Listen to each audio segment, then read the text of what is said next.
ખાના નંબર 9 કાર્ડમાં તમે જ્યારે હોય ત્યારે આડું વાંચો ને ઊભું વાંચો, બરાબર? તો તમને આ સિમ્પલ ફ્યુચર ટેન્સ છે એ નામ મળે છે, સિમ્પલ ફ્યુચર ટેન્સ.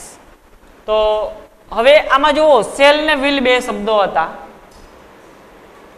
તો આ બહુવચનનો ભાગ, આ એકવચનનો ભાગ. મેં બહુવચનમાં સેલ અને વિલ બંને લેવડાવેલું છે અને એક વચનમાં માત્ર વિલ લેવડાવેલું છે, બરાબર?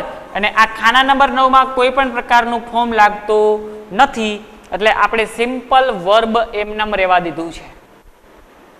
આનો નિયમ તમને કહું તો કે ઓળખ શબ્દ છે તો એક તો કે next, tomorrow, keep, soon, shortly, in a few minutes, આ બધા છે એ સિમ્પલ ફ્યુચર ટેન્સ છે, એના એક ઓળખ શબ્દો છે, બરાબર? અને હવે એક નોંધ લખી છે કે એક વચનમાં વિલ વપરાય છે એટલે મેં ખાલી એકલું વિલાયા લીધું છે, અને બહુવચનમાં સેલ અને વિલ બંને વપરાય છે તો અહીંયા પાસે મેં સેલ અને વિલ છે એ બંને લીધું છે. હવે અત્યાર સુધી આપણે શું કરતા હતા? અત્યાર સુધી એવું કર્યું ને કે હેઝ હોય તો હેઝન્ટ કરતા હતા, હેવ હોય તો હેવન્ટ કરતા હતા, હેડ હોય તો હેડન્ટ કરતા હતા. હવે થોડોક ચેન્જ આવ્યો. શું ચેન્જ આવ્યો? કે વિલ છે તો એનું વિલ નોટ કરવું છે તો એ ટૂંકમાં શબ્દ શું લખાય છે? એ શબ્દ લખાય છે વોન્ટ, WANT, અને સેલ છે તો સેન્ટ લખાય છે. તો જ્યાં જ્યાં સેન્ટ લખેલું આવે છે એનો મતલબ તમારે એવો સમજવો કે સેલ નોટ થાય એનો મતલબ. વોન્ટ લખેલું આવે છે તો એનો મતલબ વિલ નોટ થશે. પડી ખબર? આ એક ચેન્જ આવ્યો આ કાર્ડની અંદર. હવે આપણે આગળ જોઈએ કે ભવિષ્યની વાત છે. હવે આજ પહેલા તમે ક્યાંક એવું પણ સાંભળેલું હશે કે સર સેલનો ઉપયોગ નીકળી ગયો છે, સેલનો ઉપયોગ ન થાય, બરાબર? આવું ક્યારેક ક્યારેક સાંભળેલું હશે. તો જો ભાઈ, આ ભાષા છે એ ઇંગ્લિશ ભાષા છે, આ આપણી કોઈ દસ્તાવેજ વાળી ભાષા નથી કે આપણે મજા આવે એ શબ્દ કાઢી નાખીએ. જે શબ્દ હતા એ શબ્દ રહેવાના જ છે, એમાં કોઈ પણ પ્રકારનો, કોઈ પણ જાતનો ક્યારેય કાંઈ ફરક પડવાનો નથી. પડે ને સમજ? એમાં કોઈ પણ જાતનો ક્યારેય કાંઈ ફરક નથી પડવાનો, છે એ તો છે જ. પણ હવે સેલ અને વિલમાં હું એક તમને નવી વસ્તુ કહી દઉં, તમે નહીં સાંભળ્યું હોય તો, કે સેલ ક્યારે ઉપયોગ થાય ને વિલ ક્યારે ઉપયોગ થાય. તો એમાં કંઈક ગુજરાતી ભાવાર્થ જેવું આવે કે જ્યારે ક્રિયા ફરજિયાત હોય, જ્યારે ક્રિયા છે એ ફરજિયાત હોય ત્યારે સેલનો ઉપયોગ થાય. માની લ્યો કે તમે સાંજે મૂવી જોવા જવાના છો, તમે ટિકિટ બુકિંગ કરી, તો 8 વાગે ટિકિટ તમારી બુક થઈ ગઈ છે, તમે પૈસા પણ ચૂકવી દીધા છે, તો તમારે અહીંયા પાસે હાજર થઈ જાવ, તમારી સીટ લેવી, આ એક ક્રિયા કેવી થઈ ગઈ? ફરજિયાત ક્રિયા થઈ ગઈ ને. તો મારે અહીંયા પાસે જવું પડશે, પણ વાત કેવી છે? ભવિષ્યની. અત્યારે તો સવાર છે, સાંજની વાત છે. તો ત્યારે આ ક્રિયા બોલવી હોય તો સેલ વપરાય છે, બરાબર? કે હું 90% લાવીશ તો શું થયું? સેલ. ભવિષ્યની વાત છે, હજી ક્યાં આવ્યા છે? આ વાત થઈ. તો અહીંયા સેલ ને અહીંયા વિલ. જો આ શું કહે છે કે આઈ સેલ અથવા તો will find a solution. Find એટલે ગોતવું, સોલ્યુશન એટલે એનું નિરાકરણ. તો કે હું સોલ્યુશન ગોતી લઈશ. સોલ્યુશન હજી મળ્યું નથી. સમજાય છે? સોલ્યુશન હજી મળ્યું નથી. ભવિષ્યની વાત છે. તમે કોઈ દાખલો ગણો છો, જવાબ નથી આવ્યો, પણ હું જવાબ લઈ આવીશ. જવાબ આવ્યો નથી, હું જવાબ લઈ આવીશ. તો આ શું થયું? ભવિષ્યની વાત થઈ ને. તો ભવિષ્યની વાત જ્યારે બોલવી હોય ત્યારે સેલ વિલ નો ઉપયોગ કરવો. Will you forgive them? Forgive એટલે ભૂલી જાઓ, ધેમ તેમને. તમે તેમને ભૂલી જશો? ભૂલ્યા નથી, પણ ભવિષ્યની વાત કરે છે કે શું તમે તેને ભૂલી જશો? પડે છે ખબર? ભવિષ્યની વાત કરે છે, તમે તેને ભૂલી જશો? જો સેન્ટ વાપરું તો આને વચાય સેલ નોટ,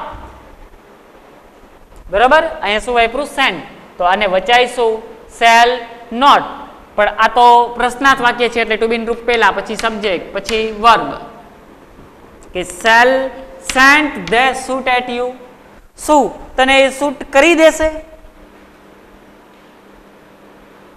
શૂટ આપણે પિક્ચર જોતા હોય તો એમ કે ને શૂટ એટ, તો શું એ તને શૂટ કરી દેશે, એવા ભાવાર્થમાં એ કહે છે. તો આટલો ફરક છે ભવિષ્યકાળની અંદર. તો આ એક ખાસ તમારે એક યાદ રાખવાનું છે કે ભવિષ્યની ક્રિયા બોલવી હોય તો એ ભવિષ્યની ક્રિયા છે એ કેવી રીતના આપણે એને પ્રેઝન્ટ કરી શકીએ, કેવી રીતના બોલી શકીએ.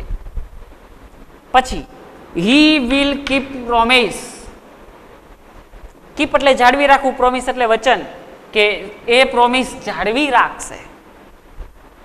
સાદું વાક્ય છે ને કે he will keep promise, A promise છે એ શું કરશે, જાળવી રાખશે. સી વિલ નોટ ખાલી જગ્યા હર પ્રોમિસ, શબ્દ આપ્યો છે બ્રેક, બ્રેક શબ્દથી ખાલી જગ્યા પૂરો. હું તમને પહેલા કહી ચૂક્યો છું કે ખાલી જગ્યા હંમેશા બે વસ્તુની જોઈએ, કાં તો ટુ બી ના રૂપની અને કાં તો વર્બની. હવે તમને કાઉન્સમાં જેવું કહી દઈએ છે કે બ્રેક શબ્દથી ખાલી જગ્યા પૂરો, તો બ્રેક શબ્દ ક્યાંય ટુ બી નો રૂપ છે, જો ટુ બી રૂપની ખાલી જગ્યા હોત તો એક ટુ બી નો લખે કાઉન્સમાં, તો ખબર જ પડી જાય ને આ ખાલી જગ્યા શેની છે, વર્બની છે, બરાબર. આ ખાલી જગ્યા શેની છે એ ખબર પડી ગઈ, તો કે ખાલી જગ્યા છે એ વર્બની છે. તો હવે અહીંયા ટુ બી રૂપ શું છે, વિલ, બરાબર. પણ વિલ પછી નોટ છે, તો મેં તમને અગાઉ કહી ચૂક્યો છું, તમારે આ નિયમ વિચારવાનો કે ટુ બી નું રૂપ વત્તા નોટ વત્તા જો ટુ બી રૂપ બીજો શબ્દ હોય તો એ પછી હોય, તો જોઈ લ્યો તો વિલ નોટ ના પછી તરત ખાલી જગ્યા છે એટલે ટુ બી રૂપ એકલું વિલ છે એવું નક્કી થઈ ગયું, એકલું વિલ છે. તો હવે વિલ કેટલામાં ખાનામાં આવે, ખાના નંબર 9, ખાના નંબર 9. તો 9મા નંબરના ખાનામાં કોઈ પણ પ્રકારનું ક્યારેય કાંઈ ફોર્મ લાગતું નથી. તો બ્રેક છે તો બ્રેકનું બ્રેક મૂળ શબ્દ જ લખવો પડશે ને, તો હું અહીંયા લખી નાખીશ બ્રેક. વાત પૂરી. ખાલી જગ્યા ઇટ રેન ટુમોરો, વાક્ય કેવું છે, વાક્ય કેવું છે, પ્રશ્નાર્થ છે, વાક્ય કેવું છે, પ્રશ્નાર્થ. તો વાક્ય જ્યારે પ્રશ્નાર્થ છે ત્યારે ટુ બી નું રૂપ હંમેશાને માટે આગળ હોય વાક્ય રચનામાં આવી રીતના,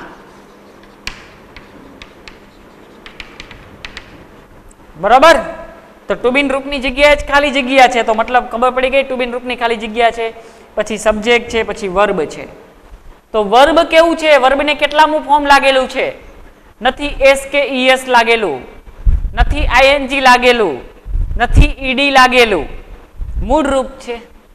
કેવું છે, હવે મૂળ રૂપ લાગતું હોય એવા કોષ્ટકમાં ખાના કેટલા, મૂળ રૂપ લાગતું હોય એવા કોષ્ટકમાં ખાના કેટલા, એક ખાના નંબર 9 અને એક ખાના નંબર 1, એમાં પાછું એક વચન જ, બહુવચન. એક વચનમાં તો પેલું ફોર્મ લાગે ને, તો 3 ટુ બી ના રૂપ થયા, એક ડુ, એક સેલ અને એક વિલ. 3 માંથી એક ટુ બી નું રૂપ એવું છે કે જે આ ખાલી જગ્યામાં આવશે. તો અલ્ટિમેટલી આપણું મગજ શું કરીને આવ્યું, એક કરતા વધારે જવાબ લઈને આવ્યું. તો વાક્યને હંમેશા આગળ વાંચવાનું. તો આગળ વાંચ્યું તો ટુમોરો શબ્દ મળ્યો. ટુમોરો શબ્દ કયા કાર્ડમાં છે, કાર્ડ નંબર 9 ની અંદર. તો 9 નંબરનો કાર્ડ છે એમાં 2 ટુ બી ના રૂપ છે, એક છે સેલ અને એક છે વિલ, બરાબર. એક છે સેલ અને એક છે વિલ. તો હવે સેલ અને વિલ બને બહુવચનમાં અને એક વચન હોય તો એકલો વિલ. તો કરતા જોઈ લ્યો ને કેટલામું વચન છે, એક વચનનો છે ને, ઈટ. તો ઈટ આયરે વિલ, તો આ ખાલી જગ્યામાં મુકાય. બસ ધેટ્સ ઇટ. આટલું વિચારતા આવડે ને એટલે તમે ટેન્સમાં આગળ નીકળી ગયા, તમે કોઈ પણ ખાલી જગ્યાને સોલ્વ કરી શકશો. પડી ખબર? તમે કોઈ પણ ખાલી જગ્યાને આટલું વિચારતા આવડ્યું એટલે તમે એને સોલ્વ કરી શકશો અને કરી શકશો. આ બાકી વાત છે. પછી જો આ વોન્ટ લખ્યું મેં, તો વોન્ટ ને વચાઈશું વિલ નોટ. વોન્ટ ને વચાય તો વિલ નોટ ને, પણ નોટ તો નકારનું છે, એ લોજિકમાં કોઈ પણ ભૂમિકા ભજવે ક્યારેય નહીં. તો આ વિલ છે, રવિ આ વાક્ય પ્રશ્નાર્થ છે ને, એટલે ટુ બી રૂપ આગળ વોન્ટ, રવિ સબ્જેક્ટ, આ ખાલી જગ્યા વર્બની છે, બાય શબ્દથી ખાલી જગ્યા પૂરવાની છે. તો વિલ આગળ છે, તો વિલ એટલે ખાના નંબર 9. ખાના નંબર 9 માં વર્બનું કોઈ પણ ફોર્મ લાગે? ખાના નંબર 9 માં કોઈ પણ ફોર્મ લાગે? ન લાગે. તો બાય નું બાય મૂળ રૂપ મૂકી દો. બસ આ ભવિષ્ય સિમ્પલ કાર્ડ છે. આમાં તમારે આટલી જ શીખવાની વાત છે, બીજું કાંઈ નથી. પણ આ નોંધ નીચે ખાસ લખી લેજો, આટલે સુધીની આ નોંધ છે. આ નોંધ ફરજિયાત તમારા પાસે હોવી જોઈએ. આના નીચે જે મેં લખાયું છે ને કાર્ડ, એના નીચે આ નોંધ ફરજિયાતપણે આટલી હોવી જોઈએ. બસ ખાના નંબર 9 માંથી આટલું શીખવાનું છે. હવે ખાના નંબર 9 માં કોઈને કઈ પ્રશ્ન છે તો એ હાથ ઊંચો કરે, નકર પછી હું હવે ખાના નંબર 10 લખું છું. ચલો, કોઈને કઈ પ્રશ્ન હોય તો એ મને હાથ ઊંચો કરે, વારા પરથી આપણે ચાલુ કરીએ. કન્ટિન્યુઅસ ટેન્સ આવ્યા આવે ખાના નંબર 10 માં, બરોબર? ખાના નંબર 10 આવ્યા તો ખાના નંબર 10 માં આંગળી રાખીએ અને આડું ને ઊભું વાંચીએ એટલે શું થાય? Future continuous tense. તો એમાં બે શબ્દો હતા, વિલ બી અને શેલ બી, બરાબર? એના ઓળખ શબ્દ મેં અહીં લખ્યા. એની પહેલા તમને ઓળખ આપું તો કે ટુમોરો પણ આની અંદર આવે છે, જેમ 9 માં આવતું હતું એમ. At this time, at that time છે એ ભૂતકાળમાં વહી જાય, એટ ધીસ ટાઈમ છે આમાં. ટુમોરો એટ નાઇટ, પછી નેક્સ્ટ વીક હોય, નેક્સ્ટ યર હોય, નેક્સ્ટ મંથ હોય, બધું આવી ગયું, બરાબર? નેક્સ્ટ વીક હોય તો પણ આવી ગયું, નેક્સ્ટ મંથ હોય તો પણ આવી ગયું, નેક્સ્ટ યર હોય તો પણ આવી ગયું.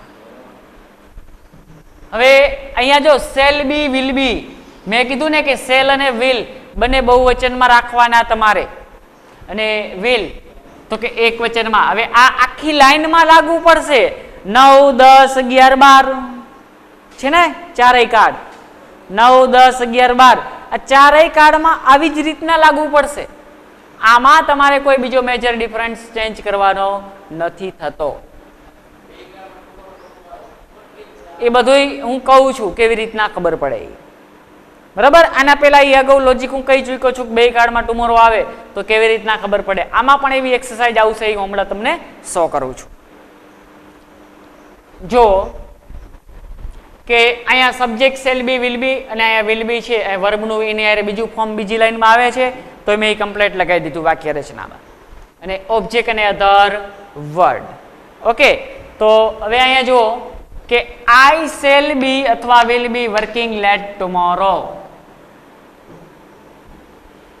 શેલ વાપરો શું થાય કે ટુમોરો લેટ સુધી હું ફરજિયાત વર્કિંગ કરીશ, અને વિલ તો સંભવિત હું વર્કિંગ કરીશ, ચોક્કસ નથી કરીશ કે નહીં કરું, પણ હું બોલું છું ખાલી. તો વિલ, પણ ફરજિયાત હું કાલે લેટ સુધી વર્ક કરીશ જ, તો શેલ. પડી ખબર? What different between shall and will? Shall ની અંદર બે ડિફરન્ટ થાય કે શેલ છે એ ફરજિયાત ક્રિયામાં અને વિલ છે એ મરજિયાતમાં. પણ બંને વાત તો ભવિષ્યની જ છે ને, વાત છે એ બંને ભવિષ્યની જ છે, પણ શેલ છે એ ફરજિયાતમાં અને વિલ છે એ મરજિયાતમાં. હવે બીજું વાક્ય જોવો કે I will be travelling by train. જો ચોક્કસ નથી, મારે કાલે જવું છે અમદાવાદ, પણ હું એવું કહું છું હું ટ્રેનમાં જઈશ, પણ એવું શ્યોર નથી કે હું ટ્રેનમાં જ જઈશ. હે, એવું શ્યોર નથી, હું ચોક્કસ નથી કહેતો કે હું ટ્રેનમાં જ જઈશ. કાલે મને મજા આવી, રોડે ગયો, મને બસ મળી ગઈ તો હું બસમાં બેસી ગયો. તો આ વિલનો આવો મતલબ થયો કે ભાઈ હું કાલ કદાચ ટ્રેનમાં જઈશ, કદાચ વાત તો ભવિષ્યની જ છે, સંભવિત છે, બરોબર કે કદાચ. પણ આ જગ્યાએ મેં આવું લખ્યું હોત તો કે we shall be travelling by train, તો એક એવો મતલબ એનો થાય કે હું ફરજિયાત ટ્રેનમાં જ જઈશ. પડી ખબર? શું ડિફરન્ટ છે એ પડી ને ખબર? ભાઈ ભાસ્કર મોઢું બોલાવ તો ખબર પડે. એમ બરાબર ને, કે આટલો ડિફરન્સ છે બંનેમાં, કે ઓલું સંભવિત છે, કદાચ હું ટ્રેનમાં જઈશ. રોડે ગયો, મને બસ મળી ગઈ તો હું બસમાં બેસી ગયો, કોઈક ગાડી વાળાએ ઊભું રાખ્યું તો હું ગાડીમાં બેસી ગઈશ. નક્કી નથી હું કેમાં જઈશ, પણ જઈશ એવું હું કહું છું અત્યારે.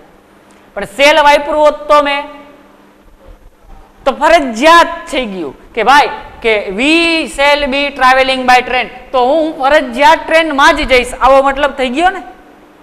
પણ હવે જો અહીંયા શું કહે છે કે વિલ યુ બી ખાલી જગ્યા હાઉ ટુ પ્લે હોકી, તો આ વાક્ય કેવું છે? સેન્ટેન્સ પ્રશ્નાર્થ છે, બરાબર.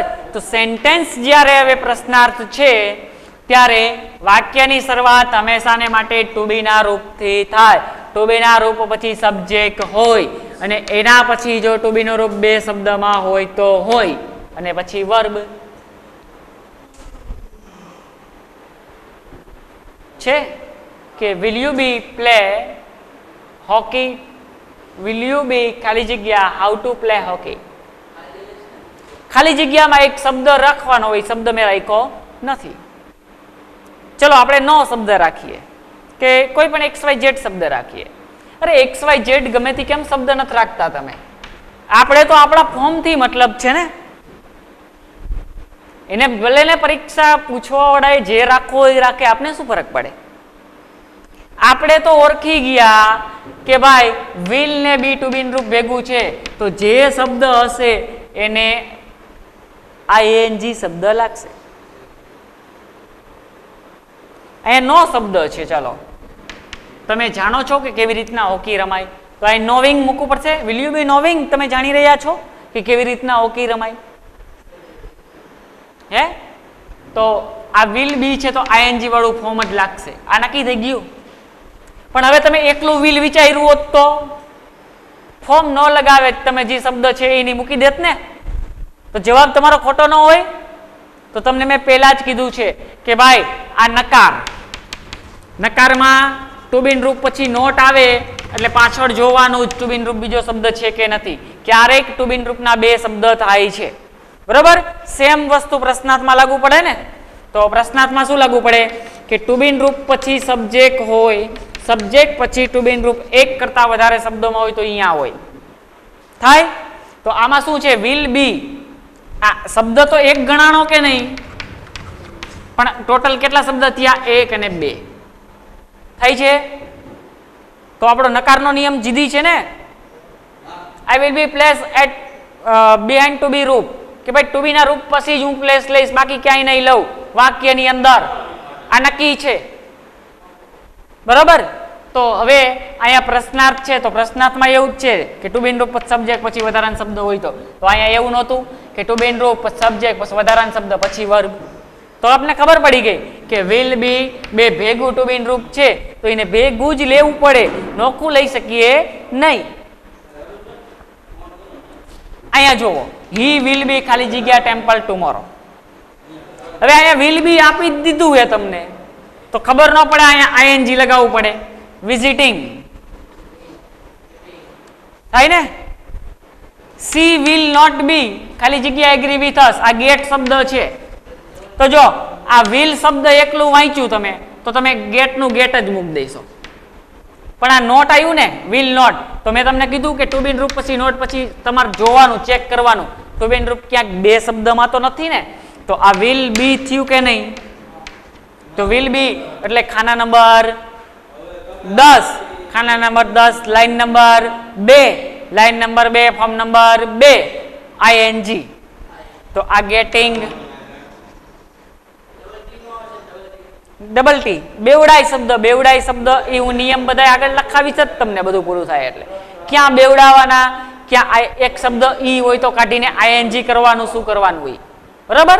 એ આપણે જે એકવચન બહુવચન એ બધું લખવાનું છે ટોપિક, એ તમને સીધી પીડીએફ જ ફોરવર્ડ કરી દઈશું, એટલે તમારે ઉતારી નાખવાની, હું સમજાવીશ જ સીધો.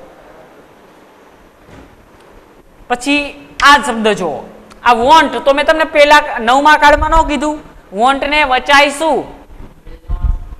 હે, આ વોન્ટ છે તો વોન્ટ ને વચાય વિલ નોટ. નોટ નો કઈ મતલબ નથી, નોટ એટલે નહીં, નોટ કોઈ પણ કાંઈ પણ લોજિક ની અંદર ભૂમિકા ભજવવા ક્યારેય રાજી નથી. તો આ વિલ છે તો આ સબ્જેક્ટ થાય, એના પછીનો શબ્દ અને પછી ખાલી જગ્યા.